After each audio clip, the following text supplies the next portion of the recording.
Hey, what's up? So this video name is Twilight versus 50 Shades, an inspired ripoff.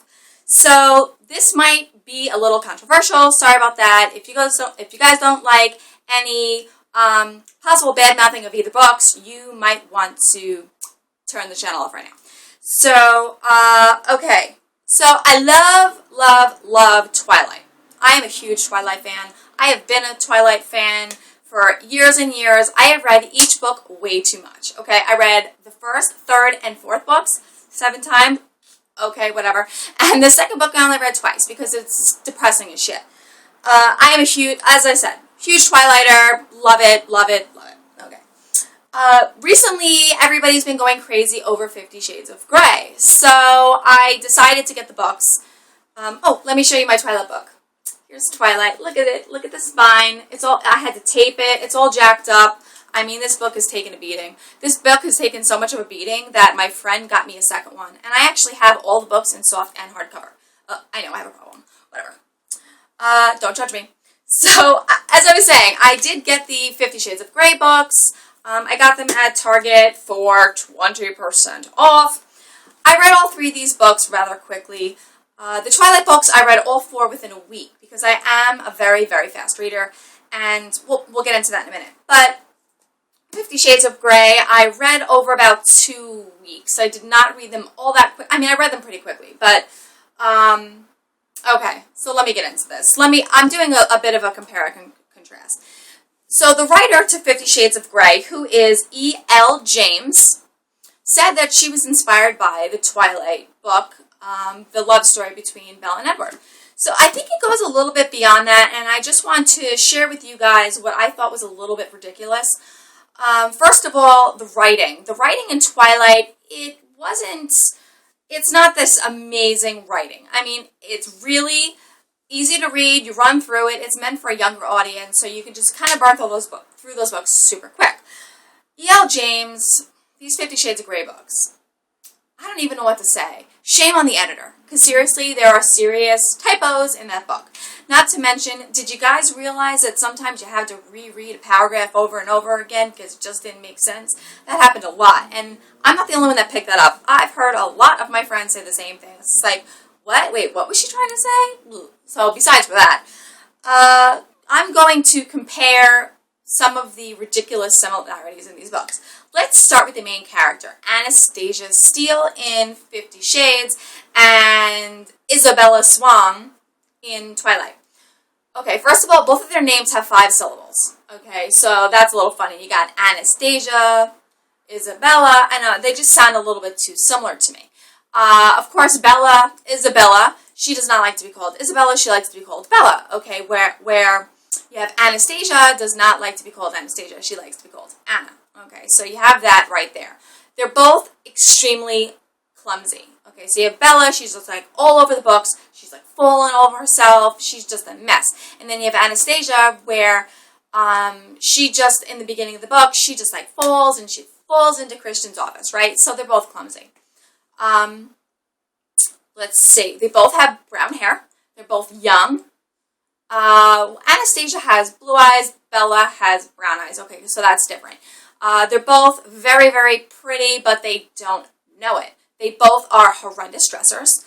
They're both virgins, let's not forget that, but Bella is, granted, she is 17 in the beginning of the book, where, you know, Anastasia is actually 21, so that's a little different.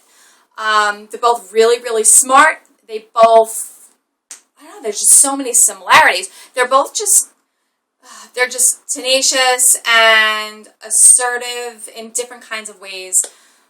I don't know. The characters I find to be very, I don't know, very similar. They're both very open and direct in a sexual kind of way. And let me explain that. Bella is constantly pressuring Edward to move ahead with their relationship. And Anastasia is just more than willing to move ahead with her sexual relationship.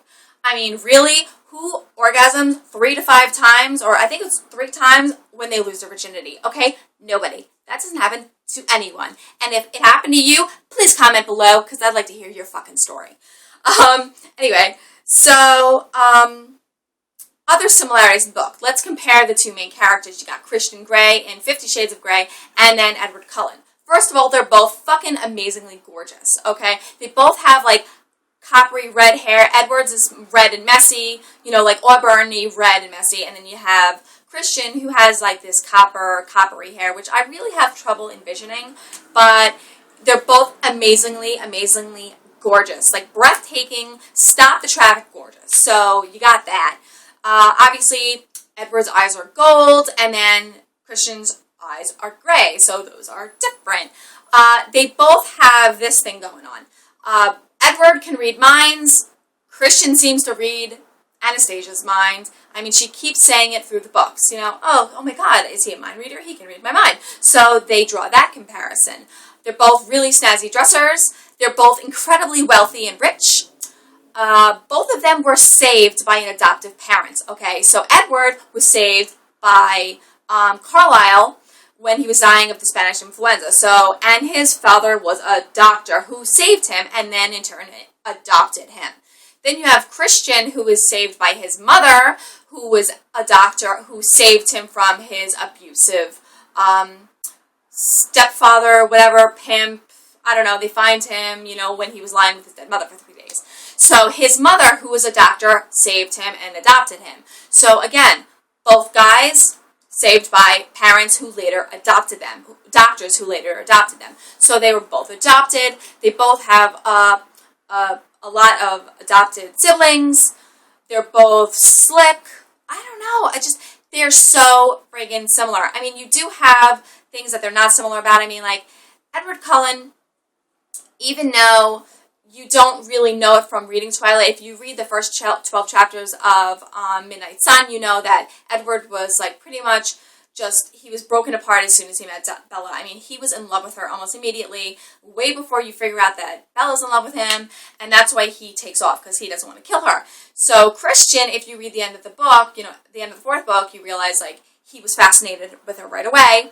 They both are stalkers, okay? So you got Edward and Christian, both have serious stalker problems. They're both extremely protective over these women, and they both are fighting what their nature what they feel like their nature is. Like, Christian thinks that he has no soul and that he's dark and he's, like, all fucked up, and then you have Edward, who feels like he has no soul and, you know, he's like a demon or whatever, and they're both like these incredibly great, sensitive men that are just heartbroken, and they just are saved by the women and their love. I don't know, whatever. If you read the books, you know. I'm sorry, this video is totally, like, spoiler alert. So, the situations are just really friggin' similar. I mean, you have in the fourth books, both girls are pregnant. Okay, both girls are married. So, Bella marries Edward in the fourth book, and then you have Anastasia marries Christian in the fourth book. Or, I don't know if it's is this a third book? Yeah, I think it's the fourth book. Oh, I forget now, whatever. So, needless to say, the storyline goes is they get married. So, when Bella and Edward get married, Edward's very upset because he thinks the baby, he doesn't know what it is, and it's going to kill Bella, and he wants it out. He wants it gone until he, like, reads the baby's brain, and then he, like, loves it and whatever. So, when Christian and Anna get pregnant, Christian, like, flips out and talks to his, like, ex, you know, he was her submissive. Yeah, he was her submissive. So his dominatrix, whatever. So Anna calls it her little blip, and Bella calls it her little nudger. So they both have cutesy little nicknames for their, you know, whatever, impromptu pregnancies. So that's another comparison. I don't know. I think it's kind of crazy. I know that I've just, like, spit out all this information. They have a lot of similarities. I mean, like, Bella and Anna, right? They both love to read. I mean, Bella is obsessed with reading. She loves it, and that she does that all the time. They constantly make references to her reading all the time, right? Well, Anna is a book editor. Like, she wants to be an editor. You know, she wants to have, like, you know, she wants to be a major editor for, you know, a publishing company. So, again, another similarity. It's kind of like this woman, wait, I forgot her name already, E.L. James, read Twilight, seriously absorbed it, and just took every character, wrote it down, and twisted like little details and re-spit it out again. It's just, I mean, even right in the beginning, right? Bella goes to Port Angeles, and Edward like stalks her and follows her there and saves her from the drunk guy that is gonna like rape her, right? So Christian Grey saves Anna from her friend Jose, who is essentially like forcing himself on her and just trying to kiss her when she doesn't want it and she's drunk. It's just, it's so tiresome. It's borderline absurd. Don't get me wrong, people. I love both these books. I love all the books. I mean, all 7 books. I mean, these Twilight books, I love these books, okay? I love these books. I mean, oh my god, I love these books. Anybody that knows me knows I love these books. And I did read these books, these 50 Shade books. I mean, I really do like them. I wasn't exactly obsessed. I mean, how many times can we hear that she exploded around him? Really? Can we say orgasm in a new way, please? And it was just too much. I mean, every time you turned around, sorry, there was like a fuzz in the air. Every time you turn around, she was having an orgasm. Whether it was with the flogging or the Benoit balls or him spanking her. It was just completely crazy. I mean, I don't know. She was a sexual novice, and then she was a sexual pro like that, and she did every crazy shit with the butt plug and the handcuffs and the straps, and she was constantly having orgasms. Like, give it to me, Anna. Oh, let me have it, Anna. Okay, Christian, I get it. She's gonna come all over you, and she's gonna have multiple orgasms, and, you know, she loved the full feeling. I get it. It was just so crazy, and it got to be a little nuts. Like, when you first start reading the first book, it's great, and it was just so stimulating, to say the least.